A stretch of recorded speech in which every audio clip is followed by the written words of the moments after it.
ఏదో ఒకటి స్నానం చేయకుండా తాగినవాడు వెంటనే స్నానం చేసేసి పూజామందిరంలోకి వెళ్ళి సంధ్యావందనం చేసి గాయత్రి చేసుకోవాలి. గాయత్రికి అధికారం లేకపోతే మీ ఇష్టదేవతానామని చెప్పాలి, పూజ చేసుకోవాలి. కాబట్టి ఇప్పుడు విభూతి ధారణ చేసేటటువంటి వారు స్నానం చెయ్యకుండా ఎక్కడికో వెళ్ళవలసి వచ్చింది, చాలా తొందరగా వెళ్ళవలసి వచ్చింది. ఇప్పుడు విభూతి ధారణ స్నానం చెయ్యకుండా చెయ్యవచ్చా చెయ్యకూడదా అంటే శాస్త్రం అంది చేయవచ్చు. ఎలా చేయవచ్చు అంటే పొడి విభూతిని తీసుకుని లలాటమునందు ధరించవచ్చు. ఈ పొడి విభూతిని పెట్టుకుని వెళ్ళడం వెనకాతల రహస్యం ఏమిటో తెలుసా అండి? స్నానం చెయ్యలేదు శరీరం కాబట్టి దీని అశౌచంతో ఉంటుంది. స్నానము చెయ్యనంతసేపు శరీరానికి అశౌచం ఉంటుంది. అశౌచంతో ఉన్నటువంటి శరీరం తొందరగా వ్యగ్రత కలిగినటువంటి ప్రాణుల చేత ఆవహింపబడుతుంది. అలా కాకుండా ఉండాలంటే రక్షణ హేతు ఉండాలి. అందుకని విభూతి పెట్టుకోవాలి. మీరు ఒకటి బాగా జ్ఞాపకం పెట్టుకోండి, చాలా మందికి ఒక దురభిప్రాయం ఉంటుంది, విభూతి పెట్టుకున్న వాళ్ళందరూ శైవులు అని. కాదు, విభూతి పెట్టుకున్న వాళ్ళందరూ శైవులు కారు. విభూతి వేదప్రోక్తముగా చెప్పబడినటువంటి విషయము. కాబట్టి శంకర భగవత్పాదులు శైవుల? శంకర భగవత్పాదులు షణ్మత స్థాపనాచార్యులు. ఆయన కన్నా విష్ణుభక్తుడు ఎవరూ ఉండడు. అంతటి విష్ణుభక్తులు శంకరాచార్యులు వారు. సరస్వతీదేవి అడిగింది, నువ్వు రాయవరయ్యా విష్ణు సహస్రానికి భాష్యం అని. ఆయన భాష్యకర్త. ఆయన జీవిత ప్రారంభమే లక్ష్మీదేవి మీద కనకధారా స్తోత్రంతో ప్రారంభం. లక్ష్మీదేవి ప్రత్యక్షమై మాట్లాడింది ఆయనతో. అటువంటి శంకరాచార్యులు వారు విభూతి పెట్టుకుంటే మీరు ఆయన వైష్ణవుడు అండి, ఆయన కేవల శైవుడండి అని మీరంటే మీరు పొరపాటు చేసినట్టు. విభూతి ధారణము కేవలము శైవులు చేయునది కాదు, విభూతి ధారణము వైదికము. బ్రహ్మమును తెలుసుకోవాలన్నవాడు, కొన్ని ఫలితాలు పొందాలనుకున్నవాడు, ఈశ్వరాభిముఖుడు కావాలనుకున్నవాడు ఎవరైనా భస్మధారణ చెయ్యవచ్చు. స్త్రీలు, పురుషులు, పిల్లలు ఎవరైనా సరే అందరికీ భస్మధారణ చేసే అధికారం ఉన్నది. అందరూ భస్మధారణ చేస్తారు. స్నానం చేయకుండా వెడుతున్నా పొడి విభూతి పెట్టుకుని వెళ్ళవచ్చు. సజల విభూతి పెట్టుకోకూడదు, అంటే తడి విభూతి పెట్టుకోకూడదు. స్నానం చేస్తే పూజ చేసుకునే ముందు విభూతిని గుండ చేసి పొడి చేసి ఎడమ చేతిలో వేసుకుని ఆ పొడి విభూతిని పెట్టుకొనరాదు. దాంట్లో కొద్దిగా 2-3 నీటి చుక్కలు వేసుకోవాలి. నీటి చుక్కలు వేసి ఇప్పుడు ఈ ఎడమ చేతిలో వేసినటువంటి విభూతి మీద కుడి చేతిని మూత పెట్టాలి. మూత పెట్టి ఆ విభూతి చేత మీకు కలిగేటటువంటి గొప్ప మాహాత్మ్యమును గురించి శబ్దశక్తి చేత మీరు దాన్ని అనుసంధానం చెయ్యాలి. ఎలా అనుసంధానం చెయ్యాలి అంటే, భూతిం భూతకరీ పవిత్రజననీ పాపౌఘ విధ్వంసని సర్వోపద్రవనాశిని శుభకరీ సర్వార్థ సంపత్కరీ భూత ప్రేత పిశాచ రాక్షస గణారిష్టాది సంహారిణి తేజోరాజ్య విశేషమోక్షణకరి విభూతి సదాధార్యతాం అని చెప్పాలి. ఇది సమస్త పాపములను పోగొడుతోంది. ఇది నా శరీరమునందు అలది ఉండగా భూత ప్రేత పిశాచ రాక్షస గణములు నా ఇంట ప్రవేశించలేవు.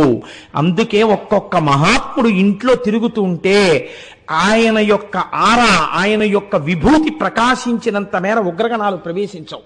భూత ప్రేత పిశాచ రాక్షస గణారిష్టాది సంహారిణి తేజోరాజ్య విశేషమోక్షణకరి. తేజస్సును నాకు ప్రసాదించగలిగినది, నాకు విశేషమైన ఐశ్వర్యమియ్యగలిగినది, నాకు మోక్షమియ్యగలిగినది ఈ విభూతి. కనుక నేను ఈ విభూతిని ధరించుచున్నాను అని చెప్పి తీసుకోవాలి. ఒకటి. లేదు, 2, వేరొక రకమైనటువంటి ప్రయత్నము చేత మీరు విభూతి ధారణ చేయవలసి ఉంటుంది అని శాస్త్రం అంది. అది అగ్నిరితి భస్మా వాయురితి భస్మా జలమితి భస్మా స్థలమితి భస్మా వ్యోమితి భస్మా సర్వగుంభమాయదుగుం భస్మా మనోవాంగ్మన ఇత్యేగాని చక్షుగంసి కరణాని భస్మాని అన్న మంత్రం చెప్పి అప్పుడు ఆ విభూతిని తీసుకుని మీరు లలాటమునందు ధరించవచ్చు. 3, బ్రహ్మచారి అయితే సాధ్యమైనంత వరకు ఓం త్రయంబకం యజామహే సుగంధిం పుష్టివర్ధనం ఉర్వారుకమివ బంధనాన్ మృత్యోర్ముక్షీయమామృతాత్ అన్నటువంటి మంత్రం చెప్పి ఆ సజల విభూతిని ధరించవలే. కాదు, ఇవేమీ చేత కాకపోతే చాలా తేలికైనటువంటి మార్గం, కుడి చేతిని ఎడం చెయ్యి మీద వేసి శ్రీకరంచ పవిత్రంచ రోగదోష నివారకం లోకవశ్యకరం పుణ్యం భస్మం త్రైలోక్య పావనం అని చెప్పాలి. చెబితే శ్రీకరంచ, దీని ధారణ చేత నాకు ఐశ్వర్యము కలుగుతోంది. పవిత్రంచ, ఇది నన్ను పవిత్రుణ్ణి చేస్తోంది. రోగదోష నివారకం, ఇది నాకు రోగములు రాకుండా దోషములు పట్టకుండా నివారణ చేస్తోంది. లోకవశ్యకరం పుణ్యం, లోకము వశమయ్యేటట్టుగా చేస్తోంది. ఇది నాకు పుణ్యమునిస్తోంది. లోకాన్ని అంటే అదేదో మీరు వశీకరణ విద్య లాంటిదని మీరు అనుకోకండి. లోకము యొక్క యథార్థ స్థితి మీకు భాషించుట. లోకవశ్యకరం పుణ్యం భస్మ త్రైలోక్య పావనం, పరమపావనమైనటువంటి ఈ భస్మను నేను ధరించుచున్నాను. ఒకవేళ ఈ మంత్రం కూడా రాకపోతే, ఈ శ్లోకం చెప్పడం కూడా రాకపోతే ఏం చెయ్యాలి అంటే, కనీసంలో కనీసం శివ శివ శివ అని 3 మాటలు అనాలి. 3 మాటలు శివ శివ శివ అంటే మంగళము, శోభనము, భద్రము, క్షేమము, కళ్యాణము అన్నిటినీ మీరు అడిగినట్టు. ఇప్పుడు ఈ మాటలు చెప్పి ఈ విభూతిని తీసి ఈ 3 వేళ్లతో విభూతి పెట్టుకుంటుంటారు సాధారణంగా. అలా విభూతి ధారణ చేయరాదు. శాస్త్రమునంతది దోషభూయిష్టము, అలా పెట్టకూడదు. ఎందుచేత మీరు చూడండి, మీరు మిమ్మల్ని ఎప్పుడూ కూడా 2 లోకంలో వేరు చేసి చూపిస్తుంటాయి. మొట్టమొదటిది కన్ను, దాని అమరికే అంత. అది ఏం చేస్తుంది, ఇలా చూడగానే ఆయన దొరగారు, నేను కోటేశ్వరరావు అంటే వేరు చేస్తుంది. కంటికి ఉండే లక్షణం 2గా చెప్తుంది ఎప్పుడు. ఆ 2 ఒకటే నీ ఈ నేత్రం చెప్పదు అంటే దాని తప్పు కాదు, అది దాని లక్షణం. అది మాంసనేత్రం. మాంసనేత్రమైన కారణం చేత చూడబడుతున్న వస్తువు వేరు, చూస్తున్న వస్తువు వేరు అంటుంది తప్ప నేను ఆయన ఒకటే అని ఈ కన్ను చెప్పదు. బాగా జ్ఞాపకం పెట్టుకోండి. ఈ కన్ను ఎన్నడో మీకు చెప్పదో. ఈ కన్ను చూపించినటువంటి వస్తువు వేరు వేరు వేరు వేరని చెప్తుంది. ఇది రేడియో, నే కాదు. ఇది టీవీ, నే కాదు. ఇది ఎవరో ఆవిడ, నేను కాదు. ఇది ఆయన, నేను కాదు.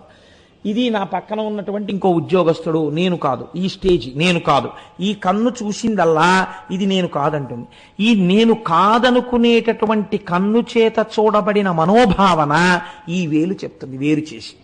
అందుకే ఇవన్నీ వెనక్కి తీసుకుంటే ఇదొక్కటి ఇలా అంటుంది. రజోగుణము, వ్యగ్రత, వేర్పాటు, రెంటింటిని చూచుట, అనేకమును చూచుట ఈ వేలి యొక్క మనోభావన ఈ వేలు చేత ప్రకటితమవుతుంది. ఈ వేలు ఇలా అంటుంది, అందుకే ఇలా ఇలా అంటారు. కోపం వచ్చిందనుకోండి ఈ వేలే ఇలా అంటుంది, అంతేగాని ఇలా ఇలా అనరు. అలా అలా అంటే ఇంకోటి అనుకుంటారు, ఇలా ఇలా అంటారు. లేకపోతే ఇలా ఇలా అనరు, ఎవరు ఇలాగే అంటారు. చూడండి, రజోగుణ తమోగుణ ద్వైత భావనలన్నీ ఈ వేలి చేతనే ప్రకటితమవుతాయి. అందుకే పూజ యందు ఈ వేలిని ఉపయోగించడం నిషిద్ధం. ఈ వేలిని పక్కన పెట్టి ఇలా తీస్తాం. ఏదైనా పూజ బాగా అలవాటు పడింది అని గుర్తేమిటో తెలుసా అండి, ప్రయత్నం లేకుండా ఈ వేలు పక్కకి వెళ్ళిపోతుంది. పూజ చేస్తున్నాడు అనగానే ఆఫీస్కి వెడితే ఉపయోగపడుతుంది. పూజలోకి వెళ్ళగానే ఆ వేలు పక్కన పెట్టేస్తుంది. పక్కన పెట్టేసి ఇలా తీసుకుని వేస్తుంటాడు. ఈ వేలు పక్కకి వెళ్ళిపోతుంది.